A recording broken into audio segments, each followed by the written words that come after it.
one grew into a warrior so fierce that entire armies would retreat in terror at the mention of his name, Vlad the Impaler, son of the dragon.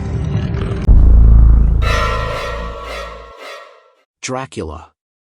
The name alone conjures images of shadowy castles, eternal night, and a predator cloaked in charm and menace. For over a century, Bram Stoker's Dracula has been the definitive vampire, captivating audiences across generations. But where does this legendary figure come from? Is he a mere character, or a reflection of deeper fears and desires? To answer these questions, we must unravel the origins of Count Dracula, his historical roots, his ties to ancient folklore, and the literary genius that brought him to life. Join me as we explore the birth of a legend and discover why Dracula continues to haunt us to this day.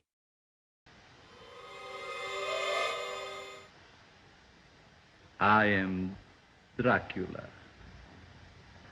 The first stop on our journey takes us to 15th century Wallachia, now part of modern-day Romania. Here ruled a man whose name would echo through history, known to his enemies as Vlad the Impaler.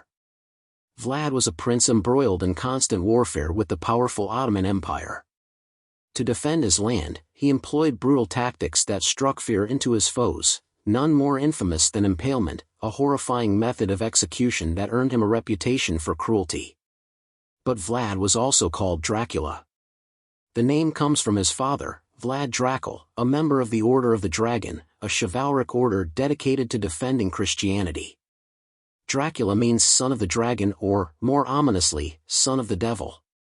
While Bram Stoker never explicitly stated Vlad the Impaler as his inspiration, many scholars believe Vlad's name and blood-soaked legacy informed the character of Dracula. But Dracula is more than a ruthless warlord, he's a creature of the night, a predator who transcends death itself. For that, we must turn to folklore. The world would come to know him as Dracula. Vampires have existed in folklore long before Bram Stoker's novel. In Eastern Europe, tales of the Strigoi and Nosferatu described undead beings who rose from their graves to prey on the living. These creatures were blamed for unexplained deaths and mysterious illnesses, particularly during outbreaks of disease. In many cases, victims of tuberculosis were thought to be afflicted by vampires, their pale skin and wasting bodies mirroring the image of the undead. To protect themselves, villagers would perform grisly rituals, staking corpses through the heart, decapitating them, or burying them with garlic to prevent their return. These legends provided the blueprint for Stoker's Dracula, the fear of the undead, the need for blood, and the rituals to combat them.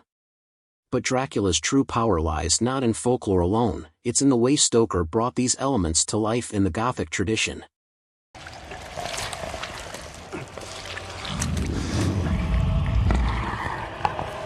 Stoker's Dracula was not the first vampire in literature.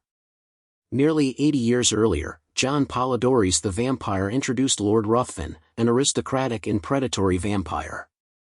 Then came Sheridan Le Fanu's Carmilla, a novella that explored themes of seduction, horror, and the supernatural through the lens of a female vampire. These works influenced Stoker, who drew on their themes of aristocracy, power, and forbidden desire to create something entirely new. Stoker added elements that would define vampire lore forever: Dracula's Transylvanian castle, his shape-shifting powers, and his aversion to sunlight, garlic, and holy objects. Brings an undying legend to life. But why did Dracula resonate so deeply with Victorian readers? The novel reflects the anxieties of its time. In the late 19th century, Britain was grappling with fears of immigration, disease, and shifting social norms.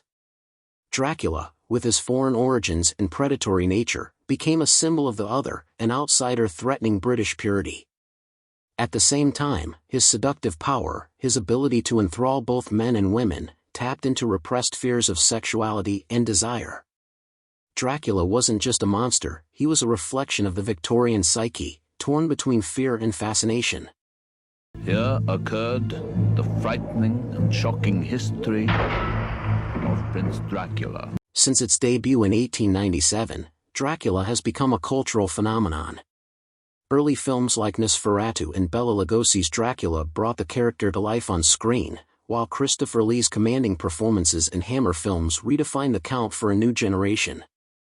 Dracula has also inspired countless reinterpretations, from tragic anti-hero to comedic figure, as seen in Hotel Transylvania. Each adaptation reflects its time, but all return to the same themes of power, fear, and forbidden desire. And if a human tries to harm you, I'll simply say... Dracula is more than a vampire, he's a symbol of humanity's deepest fears and darkest temptations. From his historical roots in Vlad the Impaler to his evolution in pop culture, Dracula continues to captivate us. So, what do you think makes Dracula so enduring? Is he a villain, a tragic anti-hero, or something more? Let me know in the comments, and don't forget to like, share, and subscribe for more deep dives into the origins of iconic characters. Until next time. Go, and do not look back, brother as a man.